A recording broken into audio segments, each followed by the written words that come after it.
Salut tout le monde, alors aujourd'hui j'ai décidé de me lancer dans la confection de masques. C'est une première pour moi, j'ai jamais essayé, mais je me suis dit, tu as une machine à coudre, tu sais coudre, donc pourquoi pas essayer. Alors avant de commencer, je vais vous montrer un petit peu les accessoires que j'ai eu besoin pour confectionner ces masques. La description de la vidéo, je vous mettrai tous les liens, notamment vers le site de l'AFNOR qui fait un très bon tuto pour réaliser des masques avec les choix des tissus et des matériaux à utiliser et la façon de faire.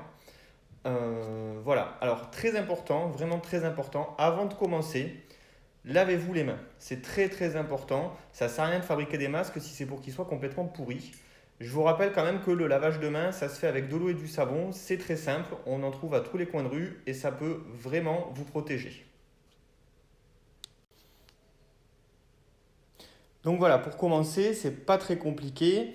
Vous allez avoir besoin d'un petit tutoriel que vous trouverez facilement sur internet. Je vous mettrai la description dans le lien dans la description de la vidéo. Un petit patron en papier d'un format 20 cm, 20 cm, donc c'est une feuille A4, hein, rien de bien compliqué qu'il faut simplement redécouper. Quelques morceaux de tissu. Donc là, moi j'ai eu la chance d'avoir un don de tissu. Je vous mettrai pareil le lien du commerçant qui a eu la générosité d'offrir le tissu. Ben, bien évidemment du fil, si possible un fil de qualité en coton et un petit peu d'élastique. Alors si vous n'avez pas d'élastique, c'est pas gênant, vous pouvez utiliser du ruban, du biais, il n'y a pas de problème de ce côté-là.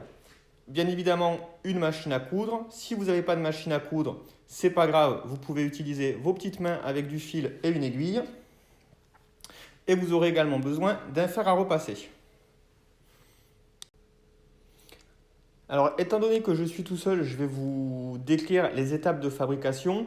Ça va être compliqué pour moi de tenir et la caméra et le tissu. Donc voilà, pour commencer, vous allez simplement découper 3 carrés de tissu d'un format 20 cm par 20 cm. C'est inutile d'en rajouter.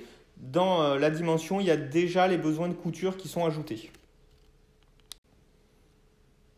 Donc voilà, j'ai préparé mes 3 morceaux de tissu, donc d'un format de 20 cm par 20 cm. Pour ma part, j'ai choisi 2 morceaux de tissu un petit peu fin et confortable et un morceau de tissu un petit peu plus épais pour la partie filtrante qui va se trouver au centre.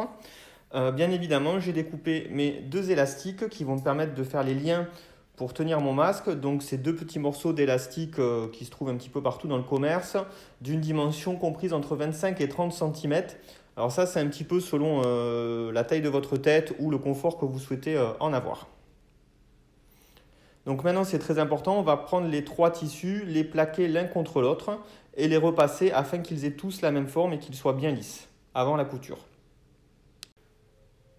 J'ai donc découpé mes 3 morceaux de tissu et je vais les superposer. Donc la couche épaisse tout en bas, puis mes 2 couches de tissu l'une par-dessus l'autre.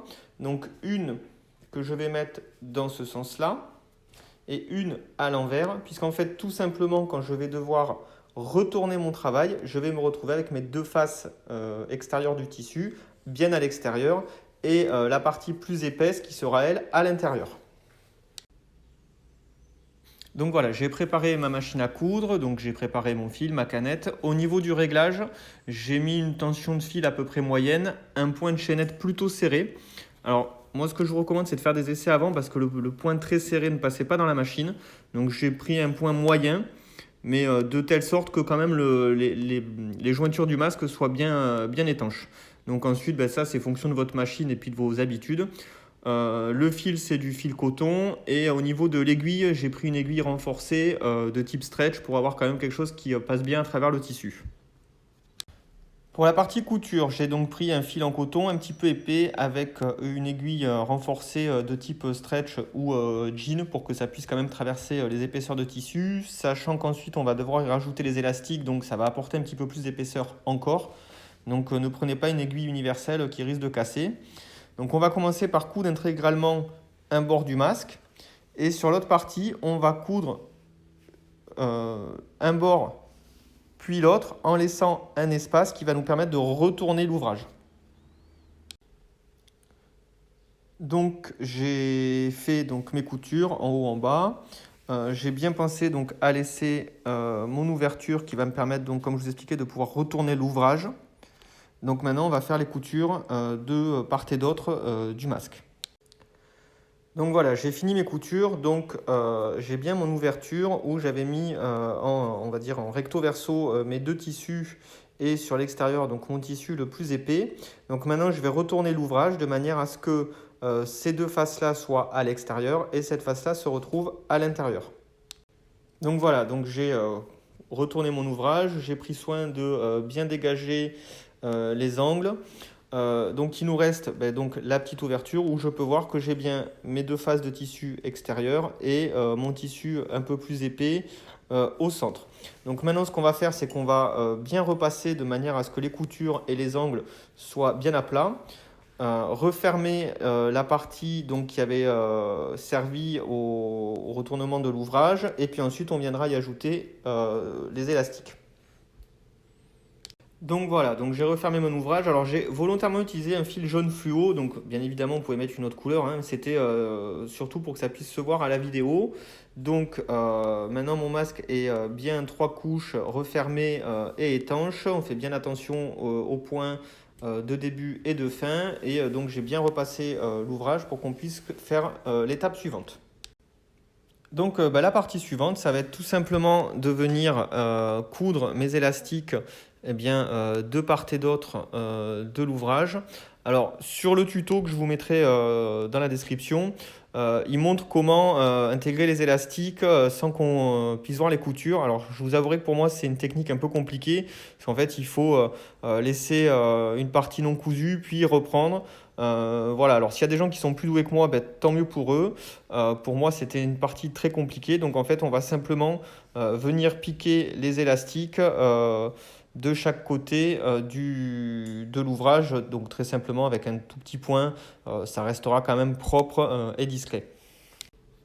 Donc pour commencer, ben, ma table à repasser, hein, bien évidemment, mon ouvrage.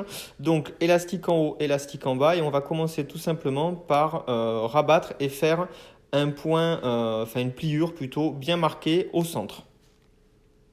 Donc ça se voit pas trop, mais voilà, donc j'ai fait ma pliure centrale, donc bien au milieu. Et maintenant, donc, ben, en fait, tout simplement, le principe, c'est qu'à partir de cette pliure, alors, n'ayez pas peur, hein, c'est pas non plus au millimètre, ça va être simplement de faire un pliage accordéon, donc de ce type-là.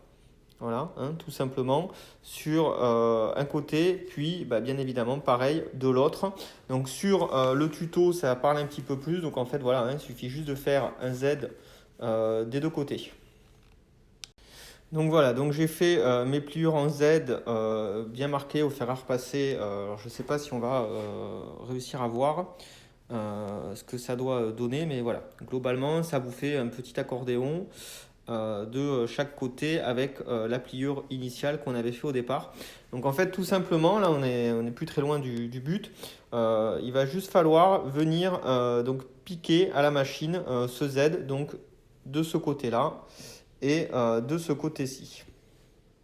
Donc voilà globalement ce que ça donne. Alors c'est vrai que pour moi je suis parti sur des élastiques de 25 cm. Je pense que 30 ça aurait pas été du luxe. Je vais essayer aussi de vous en faire un avec un format lacé qui sera un petit peu plus unitaille.